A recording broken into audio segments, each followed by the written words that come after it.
Peggy 18.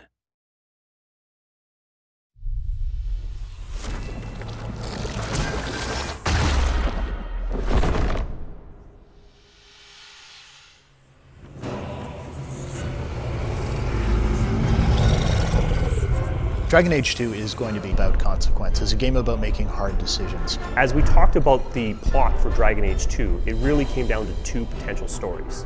One, which felt a lot like Dragon Age Origins, and the second, which delved into a lot more about the actual lore and history of Dragon Age 2. The second option was the tougher option to tell. But we felt that Dragon Age needed to explore some different directions and some different ways to tell story. Hawk, the man or woman that the player steps into the shoes of, is a refugee, someone who escaped the Blight and spawned a legend. Hawk is going to be a different character based on the actual dialogue options you pick. And that was a lot of fun, trying to come up with the good guy character who's going to sacrifice himself to do the right thing for others, and the much more aggressive, I'm going to, do whatever it takes kind of character. And of course it wouldn't be Dragon Age without the snarky, sarcastic humor. She fills her days making poisons and cake. Tell me you didn't try the cake. How did he rise to power? How did he become the champion of Kirkwall? What's brought the city and later the entire world to the brink of war? These are questions that need to be answered. It's like one of those moments in history where people will talk about for centuries afterwards that I knew someone was there, or read stories about the people who were there. So the player gets to be there at that pivotal moment.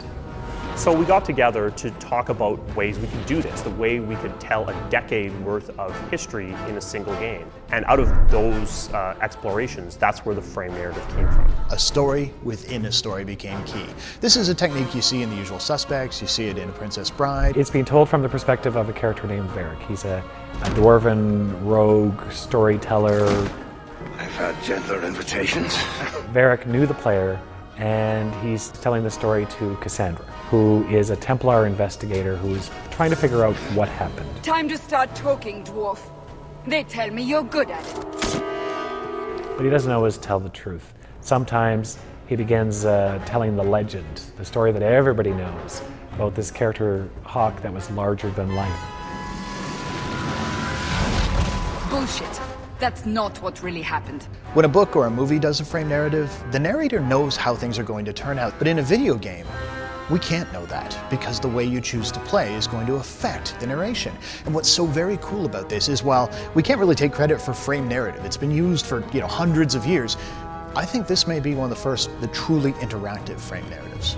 Thus began the champion's first year in Kirkwall, settling his debts with the mercenaries. That's when I first met the champion. In Dragon Age Origins, you traveled across the land, but in Dragon Age 2, you're traveling through time. We're focused on a more specific area. You see it over time, you see it evolve, you see it change. This, I think, gives it more depth. Relationships can develop over a period of years rather than just weeks or months. Been a while, hasn't it? I've been keeping an eye on you. On one hand, an adventure tale isn't necessarily about romance, but on the other hand, what adventure tale, what science fiction or fantasy tale have you ever seen that didn't have some element of romance?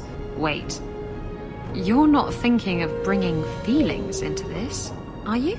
And we were able to take them in some pretty wildly different directions, from virginal girl next door to crazy up against the wall, let's have it on right here. And one angle that we haven't really targeted before is the sense of family. The sense that Hawk is not some character who just washed up on a beach with no history, nothing to back him up. He's got a mother, he's got siblings, and they come with him. Will we see rivalry? Yes. Will we see jealousy? Yes. Will we see genuine affection? Yes. We're running from your bloody Templars. I'm in charge. You do what I say. Right, brother. So it's obvious, well, if I'm going to become the champion of Kirkwall, why bother playing? Well, the question is, what is a champion of Kirkwall? Is there a political significance? Do I command an army? Have I got some sort of superpower that no one's told me about? And in a lot of ways, how you choose to play will help define that. It would have been very easy for us after Origins to sit on our laurels and just do what was already successful and not try anything new.